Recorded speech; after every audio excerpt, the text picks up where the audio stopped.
What the hell? It's JLL, that Gnostic teacher on the internet. I'm here again, recording actually on the same evening, December 22nd, 2017, deep in the darkness of the winter solstice. Ow, how do I love darkness? I'm a creature of the dark. Yeah, I certainly am. I'm an animal that loves the dark black of the night with the diamond sky around me. No, I've spent a great deal of my teaching time that's a fiat word. I've happily given a great deal of my teaching time through my life to the divination of the sky omens, the reading of the constellations, reading of the cycles of the stars and planets. And in order to undertake that practice, that study, well, you have to spend a lot of time in the dark. I do love the darkness. And the moment of the winter solstice, at this particular moment in my life, coming through one day of cosmic precession, one day, I've lived one day of cosmic time, one day of her time. Can you imagine that? Well, it seems like the timing is just right, and the timing is just ripe. And what I can say about darkness is, of course, that it's been given a very bad name, stupidly, due to misattribution. The problem on this planet, and a very great one it is not the powers of darkness that are working their evil ways, attempting to deceive and destroy humanity. No. The problem is secrecy. The secrecy of the enemies of life gives them a tremendous advantage. Secrecy, So what has happened is that it has come about through some unfortunate error of syntax and bad use of language, that actions done in the darkness, which cannot be seen, have become equated with evil. Therefore, the darkness is equated with evil. But in fact, it's only a fucking metaphor for what is done in secrecy. Loam is dark. The ocean at night is dark. The sky is dark. Most of the universe is pitch black, in case you didn't happen to notice. Now, my Aztec nickname, which is Tezca,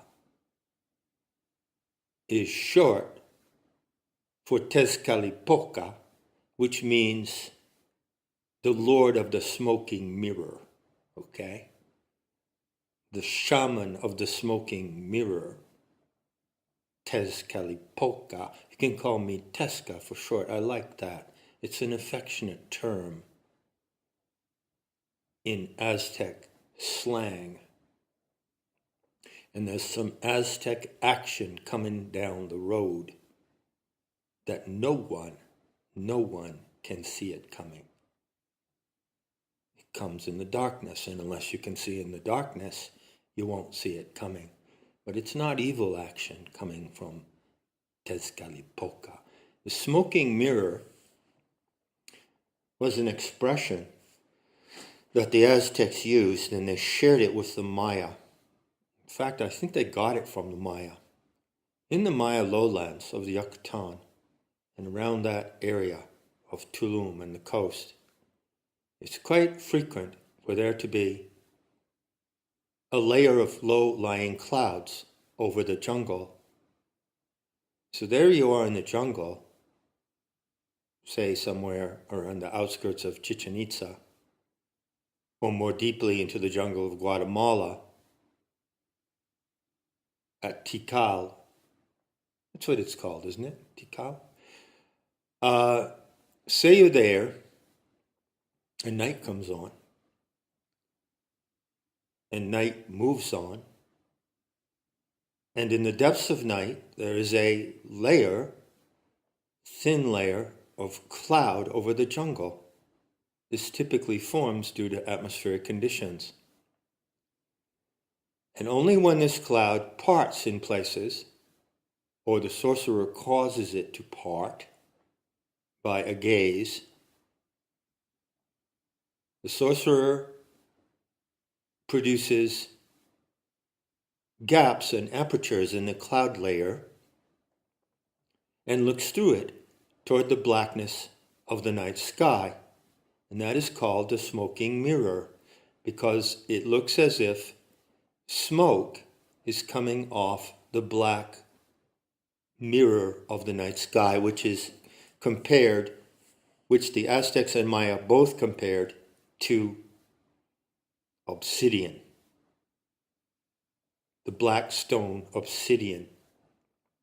So Tezcatlipoca, the Nahual of the smoking mirror, had an obsidian mirror for divining, but ultimately the obsidian mirror by which that sorcerer divined is the same by which I divine, now, then, and always, and that is the obsidian black of the night sky. The tales of darkness and the beauties of darkness are unfathomable and ineffable. This unfortunate association of darkness with the insane archonic powers working against Sophia and the Rome is just a misattribution. So I'd like to start out this talk, which is titled Wrangling the Ubervolk, with a few words about misattribution. These words are taken from my commentary on the Nag Hammadi codices, and in particular on the Gospel of Philip, as it's called. It's not a gospel. It's a tractate with that name attached, which itself is a misattribution.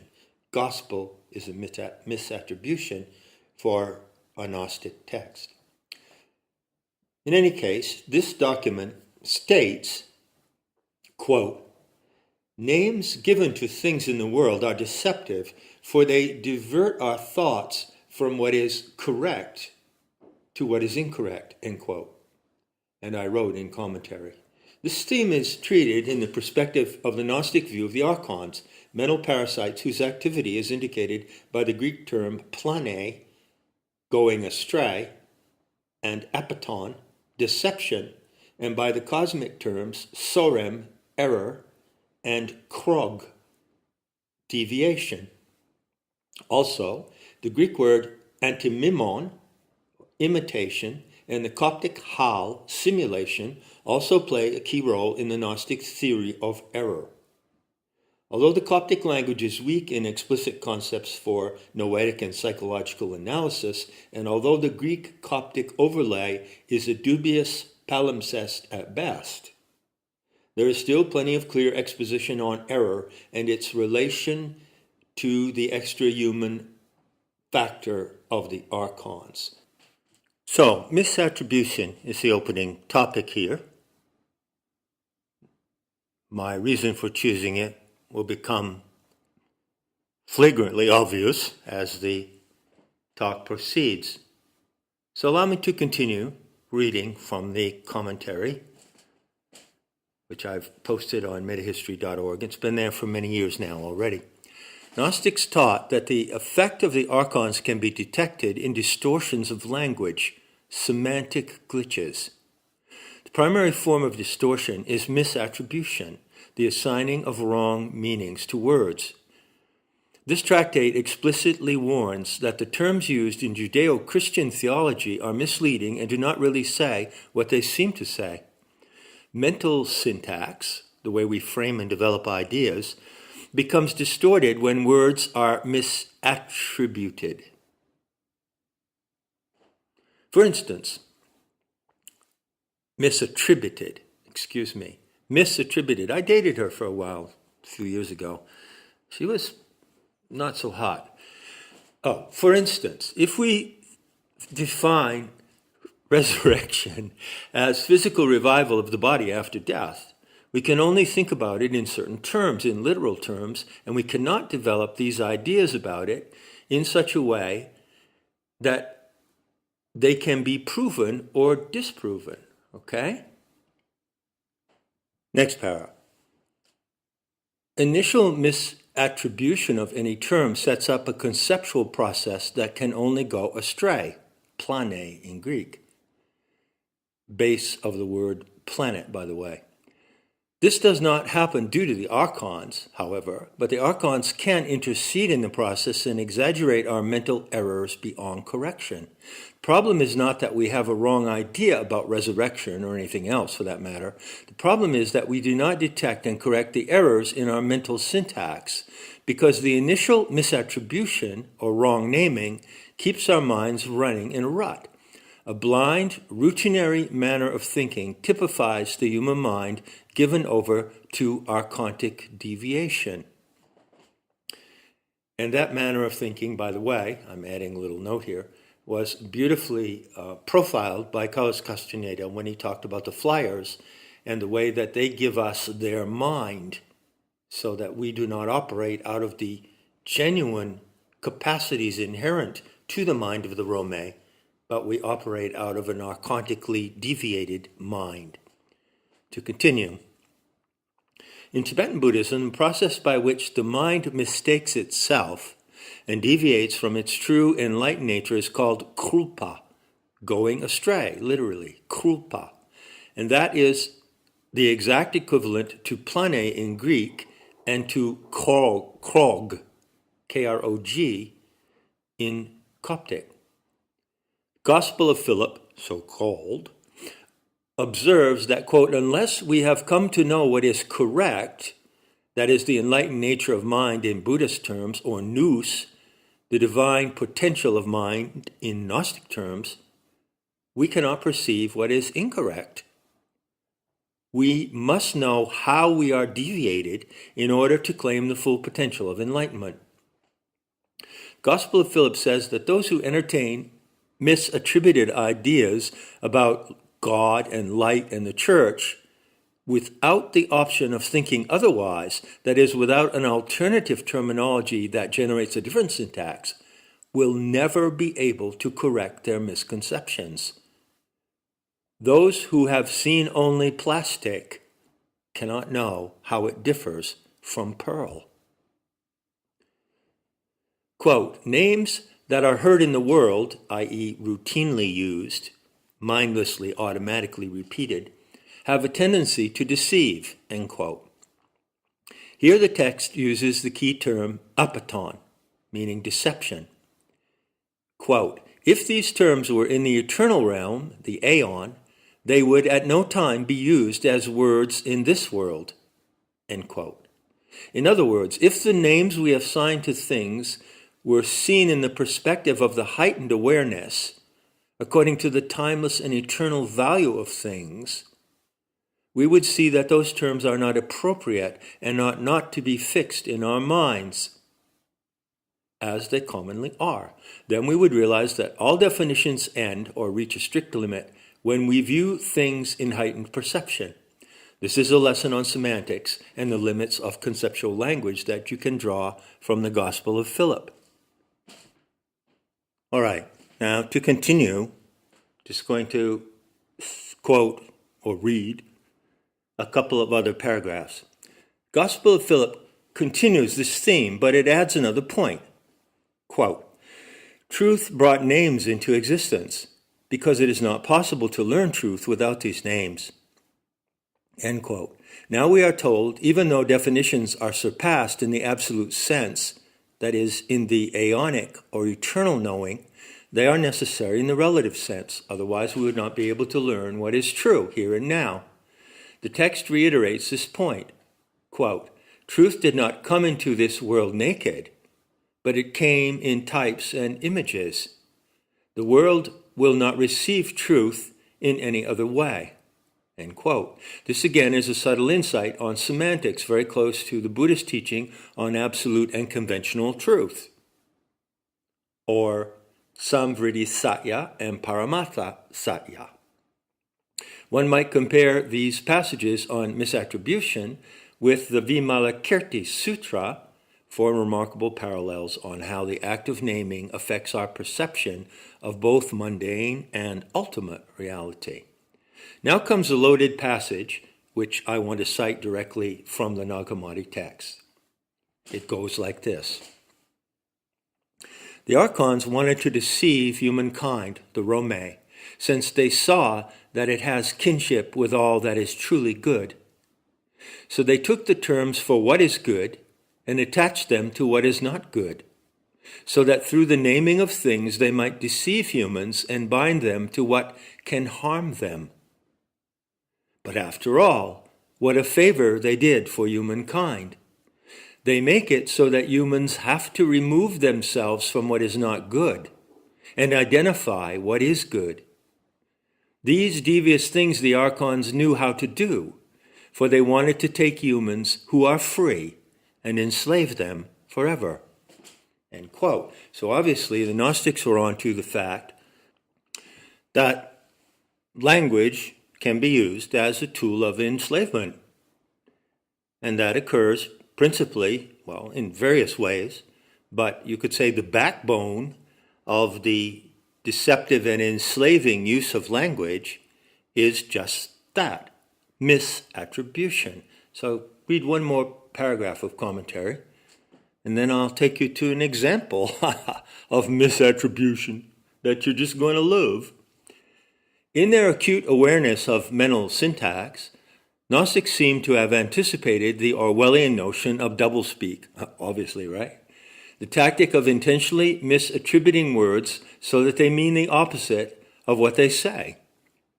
Indeed, the above passage gives a cogent definition of doublespeak, but then, in a startling turn of phrase, teaching says that we are fortunate to be deceived by the archons in this manner.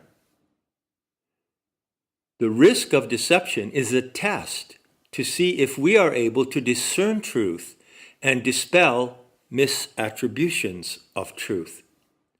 By facing the test of the archons, we realize our true potential, i.e., the capacity to know as the gods know.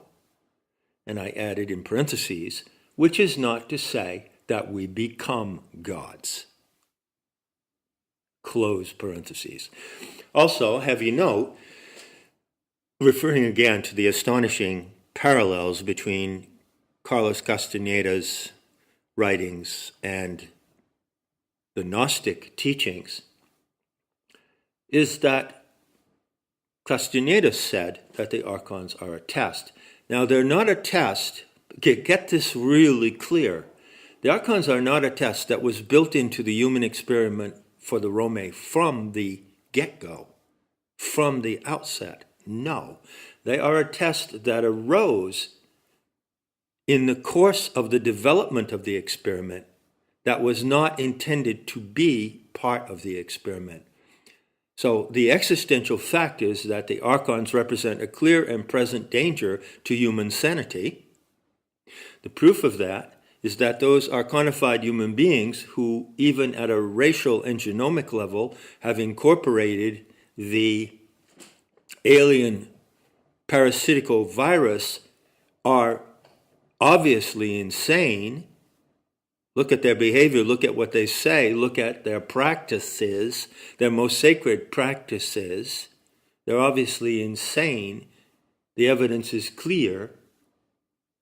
And so all this is a situation of anomaly. The Gospel of Philip also contains that famous line which came up as a Mandela effect. The world as you know it came about through a mistake, through an anomaly. So the archons are a test. It's not a test that we were initially designed to handle. Take that idea on board.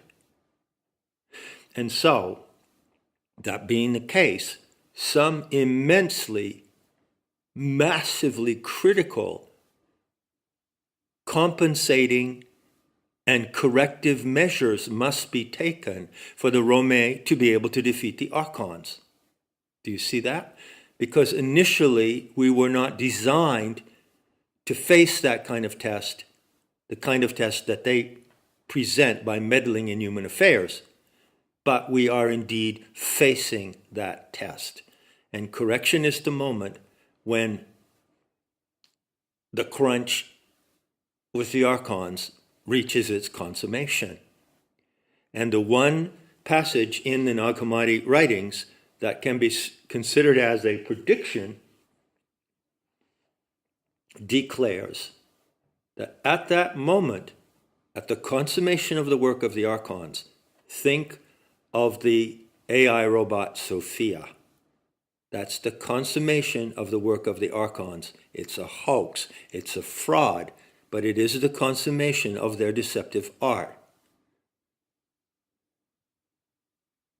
At the moment of the consummation of the Archons, among your spectral forms there will arise that luminous child who will crush you into oblivion, and it will be as if you had never been. This is the language from that passage in a cosmological text. I believe it is on the origin of the world. So there you have it. That's my little introduction to Wrangling the Ubervolk, okay? And the subtitle being Rally Round the Holocaust. Why rally round the Holocaust? Because the Holocaust, the term Holocaust, the word, the description attached to it, and the narrative proceeding from and supporting that description is a complete and utter misattribution. The Holocaust, C-A-U-S-T, that is said to have been perpetrated on a certain tribe of people was in fact not perpetrated on them, and yet the equivalent to it is being perpetrated on those whom they accused of perpetrating it on them. This is called accusatory inversion. Go look it up. Accusatory inversion means when you blame someone else for doing to you what you are in fact doing to them. Now, the term Holocaust is also a homophone. There is the Holocaust, C-A-U-S-T, and then there is the Holocaust, C-O-S-T. So just as Sophia comes with a phi, the Holocaust, C-A-U-S-T, comes with a phi. It comes with a hollow cost. And what is the Holocaust? Well, suppose you have been accused of burning down your neighbor's house, and you didn't actually do it. Your neighbor burned down their own house and blamed you for doing it, and then you had to pay for rebuilding their house, and you had to pay damages for the emotional and psychological trauma that they suffered from being homeless, and on and on and on. And you and your children and your children's children had to pay for something that you didn't do. That's a Holocaust. Okay? So there is a Holocaust attached to the Holocaust. Now, let's look at the Holocaust for a moment. C-A-U-S-T. But before I go there, let me just slide back for a second to something that I said, to another case of misattribution, a brilliant case that I advise you to keep in mind. You know, I'm finally getting in the habit of not using Google, or the Gulag machine, as it's properly called, right? So lately I've been using DuckDuckGo, which is a search machine. And I've also been using a service called Yandex, which has translation service. So as you know, you can get Google Translate at the click of a mouse, and I'm sure it's very widely used. And I've used Google Translate a lot myself. I used it during the Gnostic investigation of the Mandela effect. But get this, just a couple of days ago, when I was hanging out with nothing particular to do, I set up the Yandex translation service, German to English. And I put Herrenvolk in and clicked, and guess what came up? Mr. People. Mr. People, right? Remember I said that the true meaning of that word is closer to Mr. and not master, because Mr. is a term of respect. It's an honorific salutation. So the Yandex machine says that Herrenvolk translates to Mr. People. I found that quite delightful. Then I went back to the gulag and squeezed between the bars and went over to the gulag translation corner, and I put in Herrenvolk in Google Translate, and I clicked, and guess what comes up? Master race. So you see, that's misattribution. And that misattribution of master race attributed to Adolf Hitler, the NASDAQ movement, the Third Reich, is a hideous deceit, and it will never be corrected in the minds of many people. The problem with the archontic influence upon the human mind, I said this many, many years ago at the time that I gave the talk in 2001, a couple of months after 9/11, gave the talk at the Marian Institute with Elaine Pagels. And I said, look, folks, it's natural and necessary for the human animal to learn by trial and error. You make mistakes and you correct them. That's how you learn. That's how societies and nations and cultures advance. Fair enough. I mean, what could be more simple? Due to the archontic factor that impinges upon the human mind and is brought into the human world by the archonic proxies, the errors that we make in the trial and error process can extrapolate beyond the scale of correction. And then everything goes off the rails. Do you see that? So it's a fact that in the minds of many, many people, the term Holocaust cannot be corrected. It cannot be corrected in their mental syntax. Get used to it, accept it. The term master race cannot be corrected. And those in whom it cannot be corrected do not have much of a future on this planet. But those who can correct it and hold to the correction have a beautiful and glorious future, just as the German people did around 1933, 1934, 1935, 1935. Go to the color restored pictures of Germany in 1935 and look at those people. Look at how happy they were, how they had dignity and pride. They worked, they danced in the cafes together. They were athletic, they respected their bodies. Look at the beauty on the faces of these people, the beauty and the pride. 1935. And then hit the fast forward button and go to 1945 and look at those same people, what's left of them. Now, why did that happen? It's impossible to know what happened and why that happened as long as misattribution is still operating in your mind.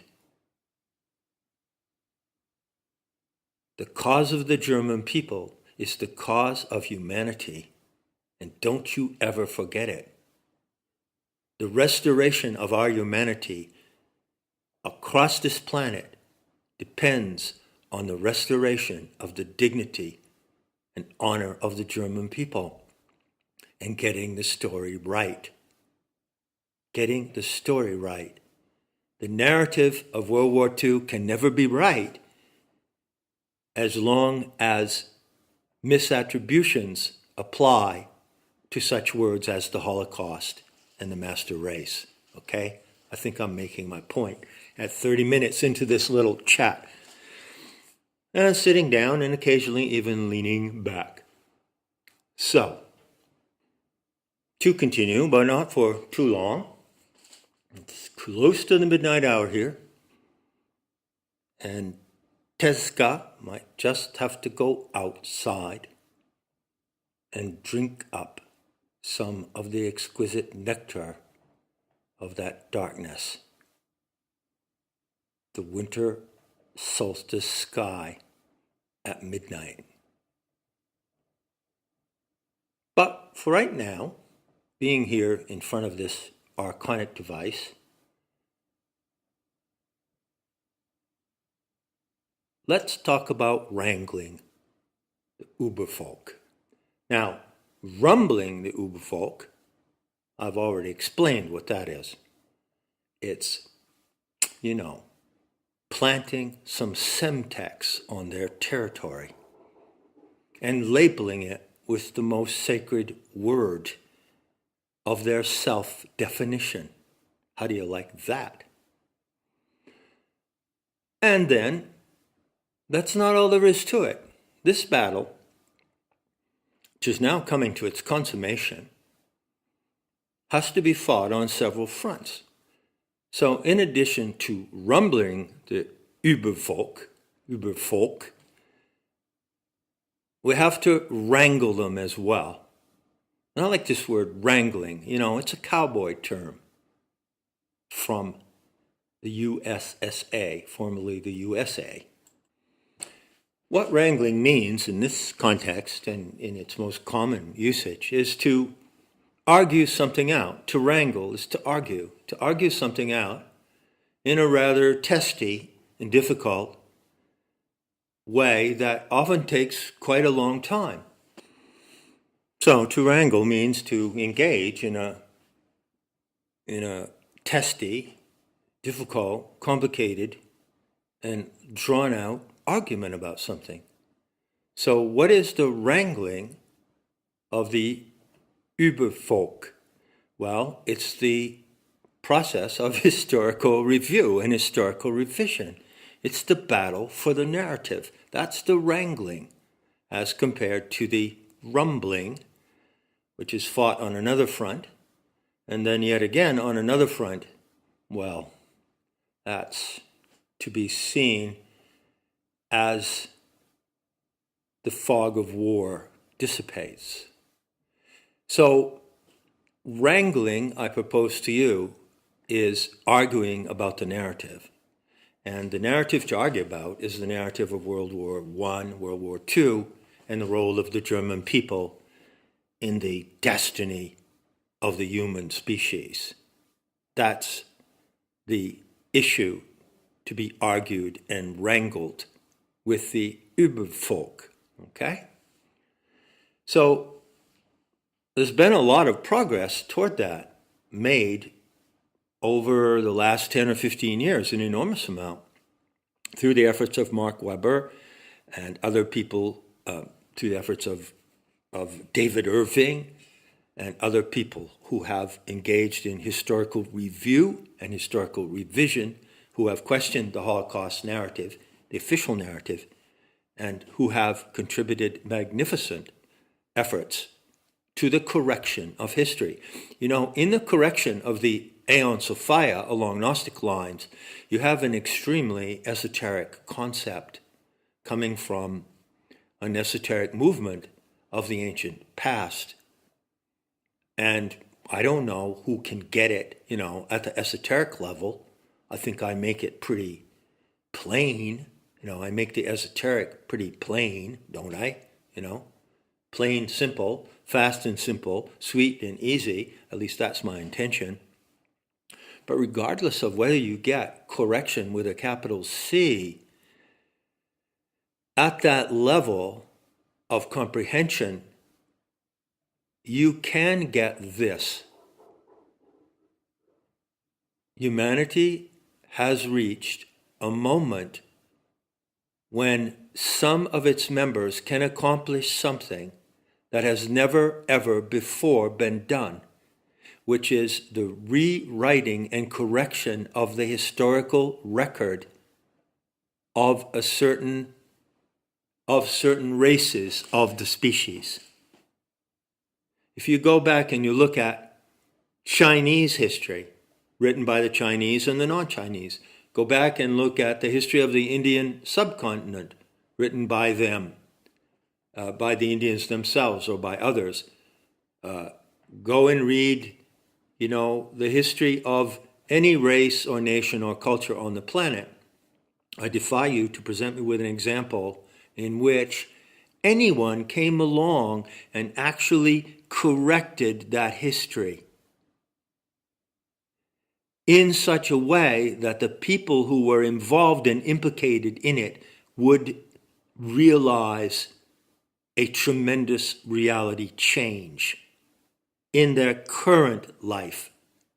I don't think that you will find any case of that, but correction coming from the Gnostics, that opportunity defined by the Gnostics, which I elaborate and elucidate, is exactly this.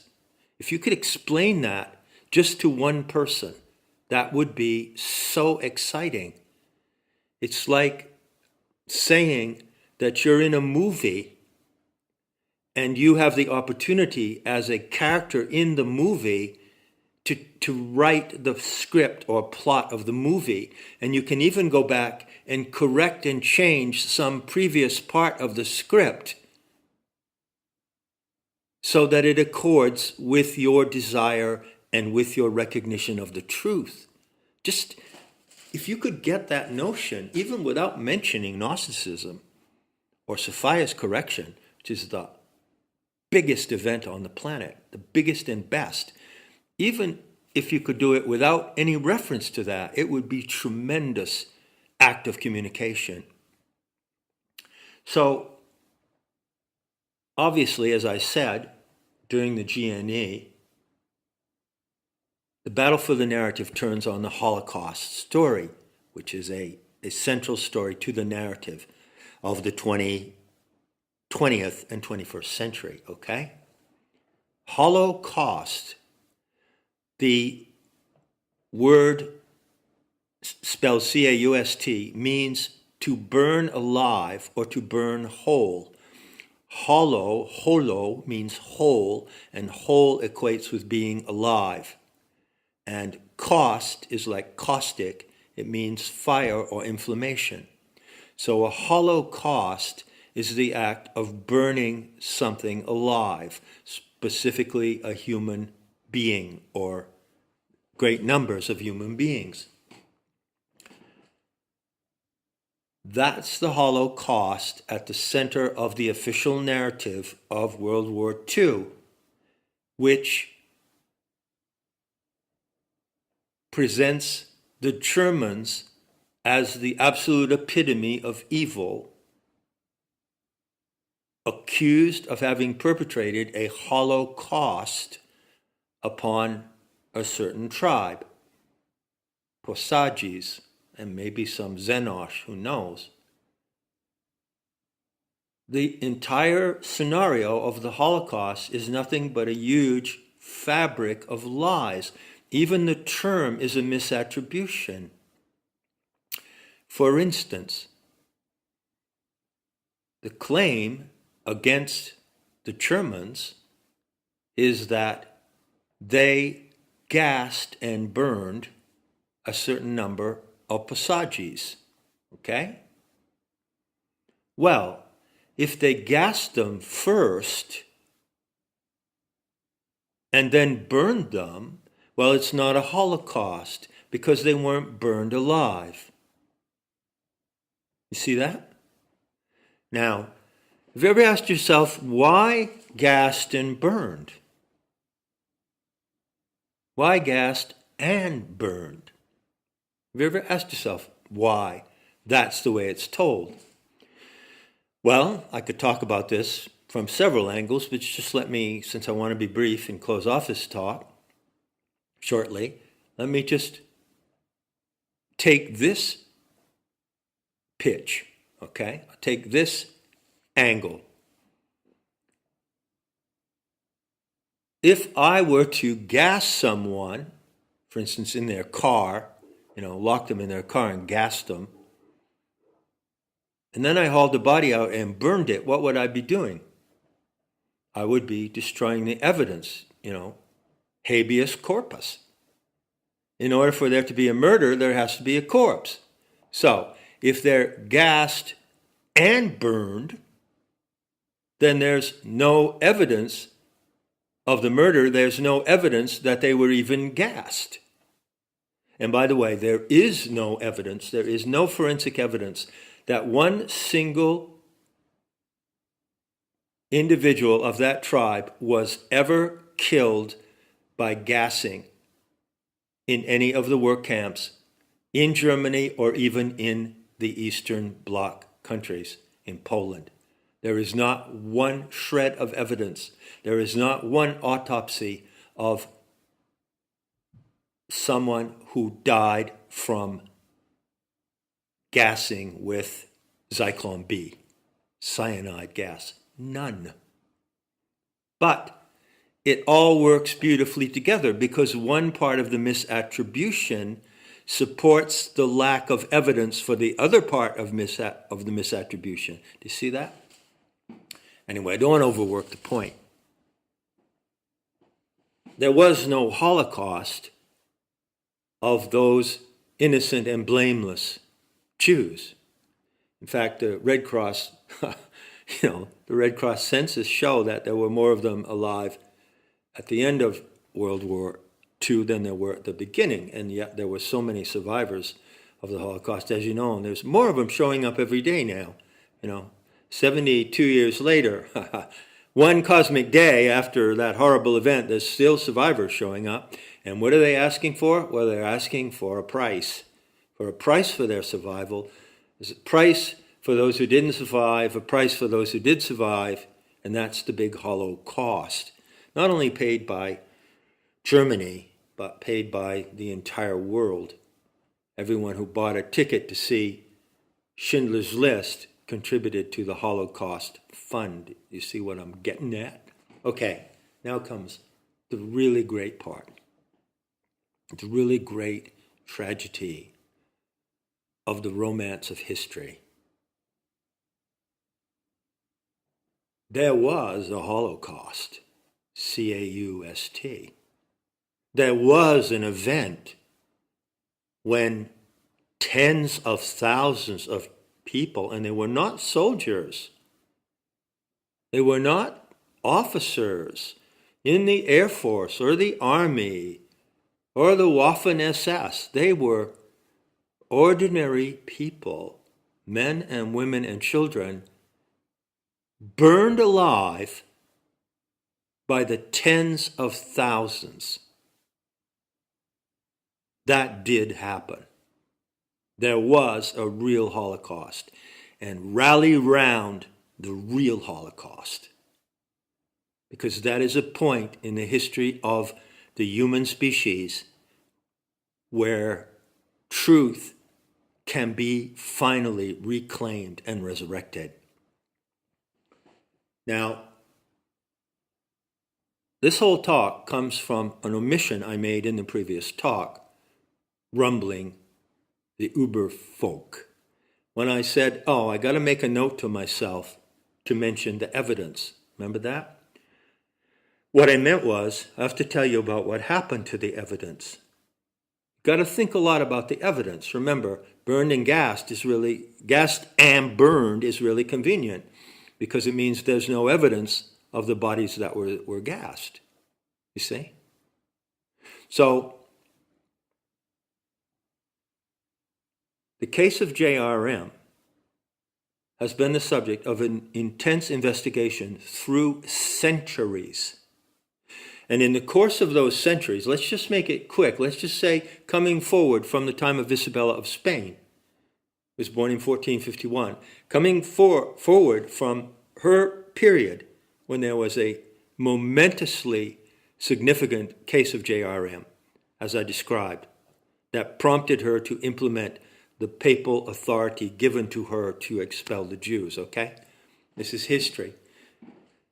Coming forward 500 years, in these 500 years, there has been an accumulation of a massive amount of testimonial evidence, forensic evidence, files written in Latin, in Greek, in French, in Russian, in English, in Italian, files in all the European countries, but principally many gathered in Germany and in the German language. And the files that have been compiled by the case of the prosecution for these instances of JRM that have happened through the centuries would fill an entire library. They're massive. The evidence in the case for the prosecution is recorded in these files. You get that? I cite one of those files when I cite Mazurik's brochure, which was cited in a German newspaper on November 8th, 1899, okay? The amount of material is staggering. The amount of the meticulous care that Torquemada put into the questioning of conversos and Marranos to see if they were faithful to that belief system which supported JRM is truly, truly staggering. And the question is, well, where is all that evidence then? If you would want to go look at it today, where is it? Well, I can tell you where it was in February of 1945, when it was clear that the Germans nothing was clear. When it was said that the Germans had been defeated and the war was over, and Hitler committed suicide in March of 1945, and in February of 1945, for all intents and purposes, the war was over. And at that time, all that evidence, or a great deal of it, was in a place called Dresden. Dresden. And around Valentine's Day, for 3 days, February 1945, the Allies firebombed Dresden, and they burned alive hundreds of thousands of people. Dresden was not a target of any military significance. And when they did that, they also destroyed the largest stockpile of archives of centuries-old collected evidence of JRM. Now, didn't stop there. Here's another plot factor in this great romance of history, the great romance of the Germanic defiance of the Xenosh. That's the great historical romance. That's where you want to go for honor. There's another aspect, there's another plot factor there. And it goes like this. Let's say I'm writing the movie of that romance, the Germanic defiance of the Xenosh. I'm writing a movie, and the way I write the movie is like this. Well, you know, what's his name? The American general, Patton, said, we fought the wrong enemy. What he meant by that is that America ought to have been fighting the Soviet Bolsheviks led by the Xenosh ideologues.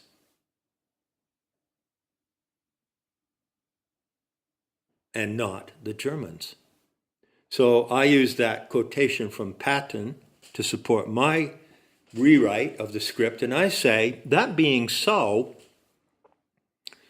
in my movie, the Germans achieved their objective, and in a sense, they won the war. They won the war in the sense that they achieved the aim for which they went to war. And what was the aim? Write it in your journals. The day you heard it is the day to change your life. The aim of Hitler attacking Russia was preemptive. The purpose of it was to prevent the Bolshevik Soviet regime from a military takeover of the entirety of Europe, which they were poised to do. At that moment, Stalin had at his disposal a bigger army than all of the combined armies in the world together. He had 1 million paratroopers ready to go. Now, why do you use paratroopers, if not for an invasion? And there's more to it, much more to it. I won't go into the details of the production of my film, but just to stick to the plot, yeah, they won. And I wouldn't be sitting here today in a country in Europe talking to you if they had not achieved their objective of protecting Europe from a military assault. They did not protect Europe from the other kind of assault of Bolshevik communism, which has been extremely successful, both in Europe and in America. But I guarantee you, those of you in Europe who are hearing my words now, and those of you who are living in America, you wouldn't be here listening to me if the German people had not succeeded in their objective. So they won. They won. And what happened when they won was that those that they prevented from attacking Europe and those who went along with those who were going to attack Europe, that is to say, the Soviet Union and its allies, including Britain, France, and the United States, saw immediately that Hitler had achieved his objective. His suicide was honorable because he achieved his objective. And so they decided to punish Germany for succeeding. This is the real plot. And how did they do that? Well, it just so happens, that very often in wars end, they end, and then we can start up another one soon, but sometimes they end, there's a lot of armament left. There's a lot of ordnance. And you got to get rid of that ordnance so you can produce more, because it's business. War is a racket. It's business. There's a business model here. They had a lot of ordnance to get rid of. That was the practical reason. But the real reason was that they had a punitive Xenosh attitude, the attitude of the punitive Xenosh god. And they said, well, we have to punish the Germans for winning this war. So let's do this. Let's firebomb the living hell out of 60 different cities. And that's exactly what they did. When the war was already over, though not officially declared over, they firebombed Dresden first, which removed all the evidence of JRM that was held in archives there. And then they went on to firebomb 50 German cities except Frankfurt. You figure that one out. And in those cities, there may have been some soldiers, retreating, coming back from Russia, probably not. In those cities, there were civilians. Those cities were not military targets, yet they were firebombed. So when you look at the German people in 1935, in that color film, color restored, look at them and grieve. Look at them and weep. They were so happy, weren't they? And then you fast forward for 10 years to 1945, and you look at them, and you fly in your drone over those ruined cities of Germany. I saw those when I was a child. I saw those, some of the black and white photographs and film footage of World War II is certainly of cities in France where wars took place, but there was no war on German soil. Did you know that? So how come that film footage shows city after city after city in Germany reduced to smoldering ruins? That's your Holocaust. You rally round that Holocaust and hold to correction. Can that be corrected? If it can be corrected in your mind and your heart, that's the proof it can be corrected. If it can be corrected in one person's life, it can be corrected in many. You are the proof of correction. The calling of the German people is the calling of the Rome. It's the same calling. And this is such a beautiful, beautiful story. It's what we call in planetary Tantra a Swan Deva romance. The story of Adolf Hitler is a Swan Deva romance to inspire and uplift the entire human race. Go look at Europa, the last battle. Get the facts. Get the story straight. And if you don't weep from the grief of this tragedy, then I would question if there's a grain of humanity left in you. And yet this tragedy, as Hitler himself surely knew, is the springboard for the paramount act of the Rome. The paramount act at the consummation of the work of the archons, to drive it all into oblivion so that it will be as if it had never been.